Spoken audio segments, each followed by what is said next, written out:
Oi, hoje eu vou fazer basicamente um audiobook com explicação da obra Últimos Cantos, do Gonçalves Dias, que vai cair na UFPR em Literatura esse ano. E eu vou usar esse material que eu encontrei na internet, desse Edir Literatura. Eu vou tentar colocar o link de como acessar na descrição do vídeo, então o crédito não é meu, é desse Edir. Eu vou ler até a parte de poesias americanas do Juca Capirama, porque senão fica muita coisa para ler e eu gosto de usar minha voz. Então, vamos lá. Basicamente, foi feita a publicação dessa obra em 1851 na escola do Romantismo. O Romantismo, ele veio, né, no século XIX, então bem em 1800, como a gente viu. Primeiro a gente começa com só uma revisãozinha que está aqui. Tem primeiro o quinhentismo, lá de 1500 e tal, depois vem a escola do Barroco, com as suas obras e características voltada para a questão da... O Barroco que tem bastante dessa questão das antíteses, né? Tem o arcadismo, que daí é mais carpe diem e tudo mais, e bucolismo, e o romantismo, que ele é dividido em 3 gerações. Tem a primeira geração, que é nacionalista, ufanista, indianista, ou seja, é quando os autores eles querem pegar mais o Brasil e valorizar o índio como um herói nacional, valorizar o Brasil, a natureza, enfim. Então, o tema é justamente índio e natureza, e os principais autores é justamente Gonçalves Dias e Gonçalves de Magalhães. Mas é importante saber que não foi Gonçalves Dias que abriu aqui o romantismo. Enfim. A segunda geração é a ultra romântica, é o mal do século, inspirada em Lord Byron, que inclusive esse Lord Byron, ele vai aparecer num filme que é Mary Shelley, que é a escritora de Um Frankenstein, e esse filme, se eu não me engano, ele ainda está disponível na Netflix e é bem interessante. Se mostra essa, porque ela era casada com um homem que tinha amizade com esse Lord Byron e ele era muito dramático. Enfim, os temas são amor e morte, é tudo muito extremo, então tem essas obras do Álvares de Azevedo, do Cassimiro de Abreu, Fagundes Varela, que são só nomes que eu estou destacando. E a terceira geração, que é a geração Condoreira, é uma poesia social, ele foca bastante na questão do abolicionismo, se diz que o principal autor abolicionista é o Castro Alves, e tem esse Souza Andrade, enfim, esse eu não conheço. A estrutura da obra Últimos Cantos é o seguinte. Uma coisa que é importante citar. Existe aquele poema que é muito conhecido, que é a Canção do Exílio. Não está nesse livro. Canção do Exílio está em Primeiros Cantos. Esses são os últimos cantos. São obras diferentes. Ele primeiro vai começar, então, o livro com uma dedicatória, que a gente vai dar uma lidinha. Aí tem as poesias americanas, que tem 7 poemas, as poesias diversas, 42 poemas, os hinos, 2 poemas, e Juca Capirama tá nas poesias americanas, se não me engano. Então tá, essa é a dedicatória. Ele começa o livro falando com esse doutor Alexandre, etc, etc, oferecendo como livro aqui para ele. E, enfim, eu acho que eu não vou ler, mas para vocês saibam que tem essa parte que ele escreve, não é muito comprida, dá para dar uma lidinha depois, cada um. Então, vamos direto para as poesias americanas. O Gigante de Pedra, que tem uma imagem. Muito bem. Gigante orgulhoso, de ferro semblante, num leito de pedra, lá jaz a dormir. Em duro granito repousa o gigante, que os raios somente puderam fundir. Dormindo atalaia no céu empinado, devera cuidoso o senho do velar. O raio passando o deixou fulminado, e a aurora que surge não há de acordar. Como se ele estivesse dormindo. Se eu não me engano, isso vale a pena pesquisar. Ele representaria mais essa noção do povo que tem a sua capacidade, mas fica adormecido. Se você dar uma pesquisada, realmente, esse gigante de pedra, ele representaria a cidade do Rio de Janeiro. Aqui seria o Pão de Açúcar. E tudo isso seria à disposição do elevo do Rio de Janeiro, e ele achava que se parecia muito com um gigante deitado. Se você olhar, acho que essa seria mais ou menos a cabeça, aqui os pés, Enfim, é uma referência que a cidade está dormindo, está deitada e precisaria se levantar. Então, ele realmente está conversando, está descrevendo esse gigante. E no féretro de montes, em concurso imóvel, fito, escurece os horizontes o gigante de granito. Com soberba indiferença, sente extinta a antiga crença dos tamoios dos pajés, nem vê que duras desgraças, que lutas de novas raças se lhe atropelam nos pés. E lá na montanha, deitado, dormido, campeia o gigante. Nem pode acordar. Cruzados os braços de ferro fundido, a fronte nas nuvens e os pés sobre o mar. Por serras, por devessas e os cantos da Janúbia, junto às lenhas acesas, quanto o tapunha mísero seus feitos vai narrar, e o germe da discórdia crescendo em duras brigas, ceifando os brilhos rústicos das tribos sempre amigas. Tamoia, a raça antiga, feroz Tupinambá, lá vai a gente impróvida, nação vencida em Bele, buscando as matas índias, donde outra tribo a espelhe. Jaz o pajé sem glória o maracá. Depois, em naus flamívoras, um troço ardido e forte, cobrindo os campos úmidos de fungo e sangue e morte, traz dos reparos hórridos dos altíssimos pavês e do sangrento pélago em míseras ruínas, surgir galhardas límpidas as portuguesas quinas, murchos os lises cândidos do impróvido gaulês. Então, como vocês estão vendo, a linguagem dele é uma linguagem difícil. Eu até vou deixar na descrição o link da obra original dele, que eu não peguei a original, justamente peguei esses slides, porque a original é com o português antigo, não é o português de hoje, então tem palavras que eu não sei ler, até essas tem palavras que eu garanto que tem algumas que você não sabe quais são, e eu também não sei o que significa. Então, imagina um português de 1800 e bolinha. Então, essa aqui eu achei melhor, como se fosse traduzida, enfim. Mudaram-se os tempos e a face da terra, cidades alastram o antigo pau, mas ainda o gigante que dorme na serra se abraça ao imenso cruzeiro do sul. Nas duras montanhas, os membros gelados, talhados a golpes de moto buril, descansa, ó gigante, que encerras os fados, que os térmios guardas do vasto Brasil. Porém, se algum dia a fortuna inconstante pudermos a crença e a pátria acabar, arroja que as ondas do gigante, inunda estes montes, desloca este mar. Agora, o leito de folhas verdes, também coisas americanas. É dividido em 9 estrofes de 4 versos, então são quartetos, são versos que não têm rimas e eles são divididos em 10 sílabas cada. Trata do medievalismo, da influência daquelas cantigas de amigo, da época do trovadorismo, que é quando o eu lírico feminino ele sofre pela ausência do amado, que seria o amigo. É uma adaptação do tema medieval ao indianismo. A indígena pergunta a indígena vai perguntar pelo seu amado Jatir.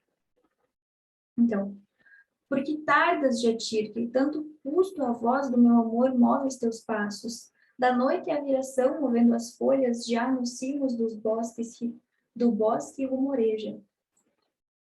Eu, sob a copa da mangueira altiva, nosso leito gentil cobri zelosa com um mimoso tapiz de folhas brancas, onde o frouxo lar brinca entre flores. Do tamarindo a flor abriu-se há pouco, já solta o bugari mais doce aroma. Como prece de amor, como estas preces no silêncio da noite o bosque exala.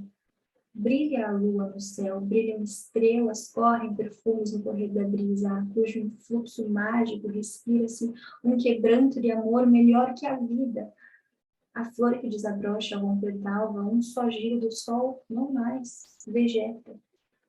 Eu sou aquela flor que espero ainda, doce raio do sol que me dê vida. Sejam vales ou montes, lago ou terra, onde quer que tu vás, ou dia ou noite, vai seguindo após ti meu pensamento. Outro amor nunca tive, és meu, sou tua. Meus olhos outros olhos nunca viram, não sentiram meus lábios outros lábios, nem outras mãos de atir que não as tuas. A arazóia na cinta me apertaram. Do tamarindo a flor jaz entreaberta, já solta o bogari mais doce aroma. também meu coração como estas flores, melhor perfume ao pé da noite exala. Não me escutas, Jatir, nem tarde acordes, a voz do teu amor que em vão te chama. Tupã, lá rompe o sol do leito inútil, a brisa da manhã sacuda as folhas. Então, a passagem do tempo nesse poema ela é percebida pelos elementos da natureza, conforme as folhas, o sol, as nuvens vai passando, o tempo percebido também vai. E essa mulher, essa figura feminina, ela se frustra, porque ela fica chamando pelo Jatir, ela fala, Jatir, só você me tocou, eu sou tua, você é meu, mas ele não volta. Tanto que aqui, não me escutas, Jatir. Eu te chamo, a voz do teu amor. E se mostra que o sol já está surgindo, desse leito inútil de folhas, né? Essa brisa da manhã que vai sacudir, vai desmontar esse leito. Então, ela se frustra porque o seu amado não aparece. E assim termina. Então, tô vendo que essas são mais curtinhas. Tem a Marabá. Então, é um poema indianista. Marabá significa mestiço e é dividido em 11 estrofes com versos de métrica variada. Então, tem alguns que têm 11 sílabas, tem outros que têm 5 sílabas. 5 sílabas é a redondilha menor, como é conhecido.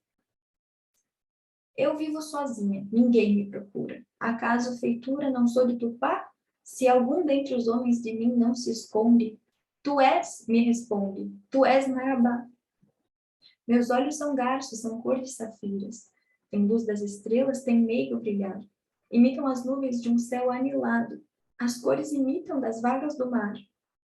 Se algum dos guerreiros não foge a meus passos, teus olhos são garços, responde anojado. Mas és Marabá. Quero antes uns olhos bem pretos, luzentes, uns olhos fulgentes, bem pretos, retintos, não cor de anajá. É alvo o meu rosto da alvura dos lírios, da cor das areias batidas do mar.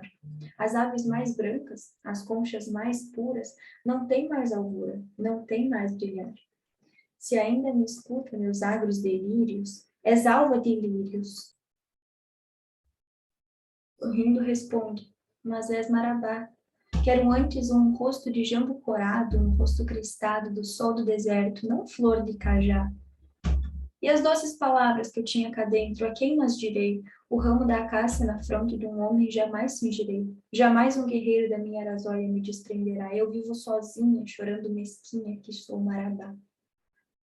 Ou seja, é um lírico feminino, e essa índia Marabá, ou seja, mestiça, ela tem traços europeus, tem uma pele mais clara, tem cabelos louros, ela fala ali da areia, tem olhos verdes, e ela se sente desprezível, porque os homens da tribo dela não querem nada com ela, porque ela não é a beleza indígena com a qual eles idealizam, que são olhos, cabelos negros, pele cor de jambo. Então, no final, ela se frustra, porque ela termina sozinha.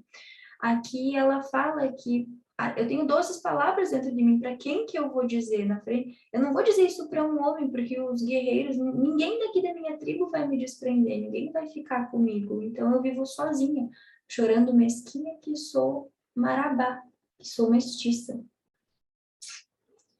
A próxima é Canção do Tamoio, Natlícia.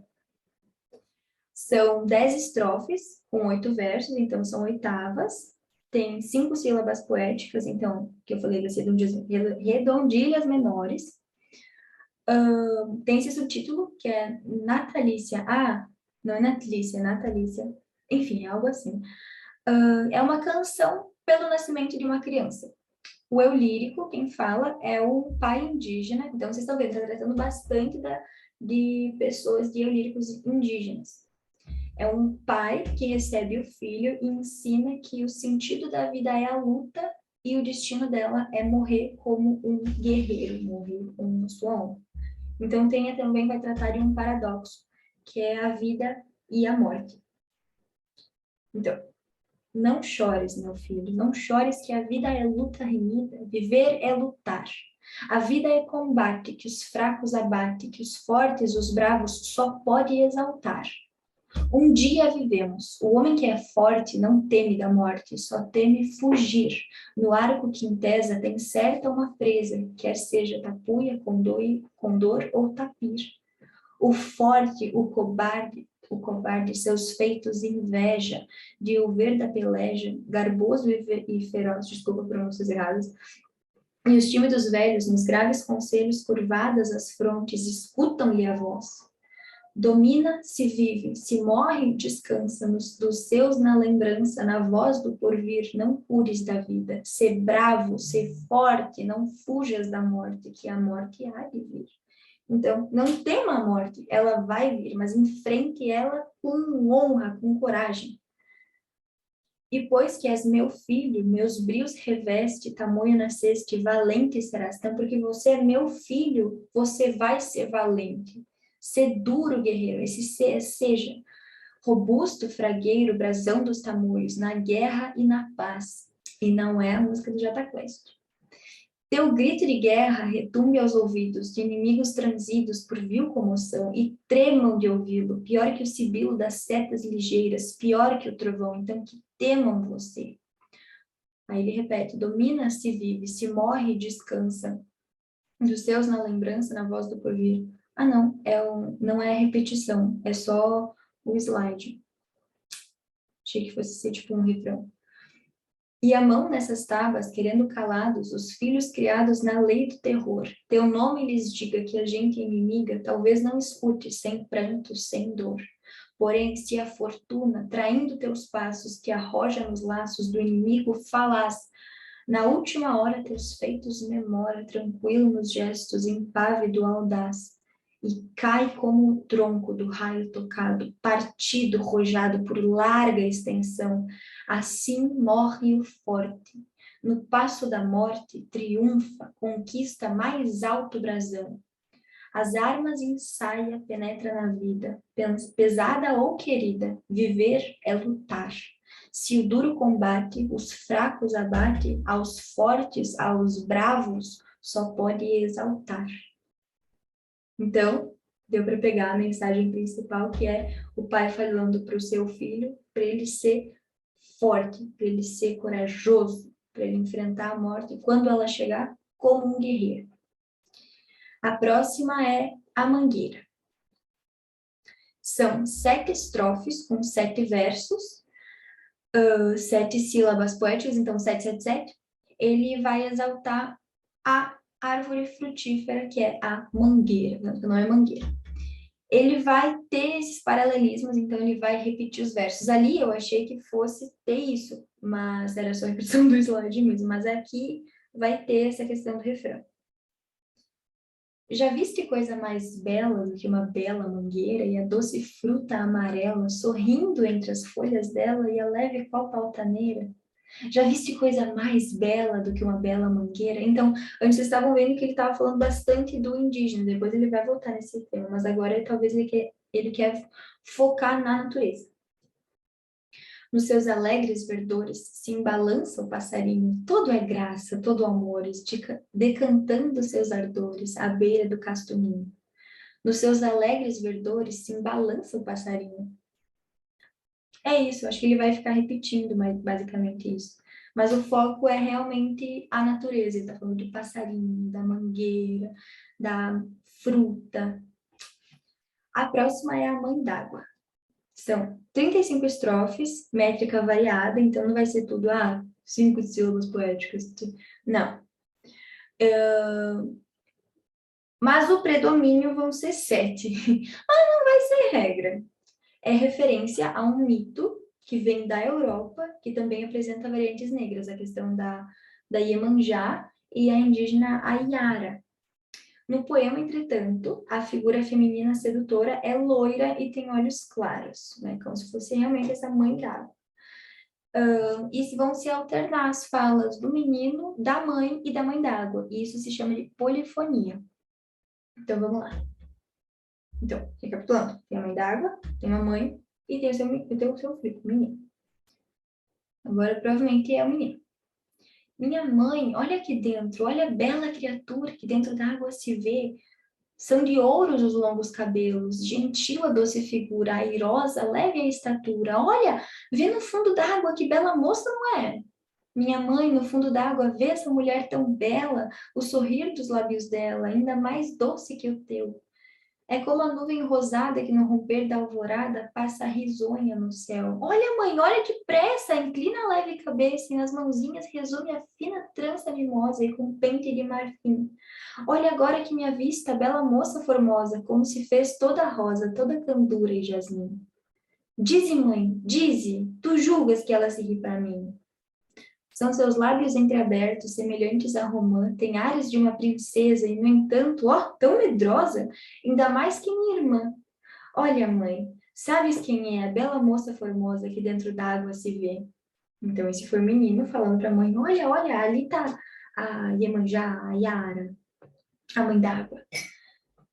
Aí a mãe vai responder, tente, meu filho, não olhes na funda lisa corrente. A imagem que te embeleza é mais do que uma princesa, é menos do que a gente. Oh, quantas mães desgraçadas choram seus filhos perdidos. Meu filho, sabe por quê? Foi porque deram ouvidos à leve sombra enganosa que dentro da água se vê. Então, ela é dita como muito bonita, mas ela é para atrair, para afogar. O seu sorriso é mentira, não é mais que sombra vã. Não vale aquilo que eu valho, nem o que vale tua irmã. É como a nuvem sem corpo de quando rompe a manhã. É a mãe d'água traidora que ilude os fáceis meninos quando eles são pequeninos e obedientes não são. Olha, filho, não a escutes, filho do meu coração, o seu sorriso é mentira, é terrível tentação. Vem, meu filho, dizia a bela fada engraçada, pulsando a harpa dourada. Sou boa, não faço mal. Então agora é a mãe d'água falando. Vem ver meus belos palácios, meus domínios dilatados, meus tesouros encantados no meu reino de cristal. Entretanto, o menino se curva e se inclina por ver de mais perto a donosa visão. E a mãe, longe dele, dizia, meu filho, não ouças, não veja que é má tentação. E o belo menino, dizendo consigo, que bem fiz eu, por ver o tesouro gentil e engraçado que já é seu. Atira-se às águas, num grito medonho, a mãe lastimável, meu filho, bradou, respondem-lhe os ecos, porém voz humana, aos gritos da triste, não torna, aqui estou. Ai, eu até me arrepiei, porque ele vai realmente, dá para ver bastante a distinção entre a voz da mãe, a voz do menino, a voz da mãe d'água, a voz do narrador, que vai descrever aqui que no final ele vai se atirar nas águas, ele não vai ouvir o conselho da mãe e ele vai morrer afogado, porque a mãe d'água tem aquela questão, provavelmente você já deve ter ouvido falar com certeza sobre que a antiguidade as sereias, as pessoas acreditavam que elas atraíam os homens com seu canto e levavam eles para o fundo do mar e matavam eles afogados. E é realmente isso que vai acontecer nesse poema.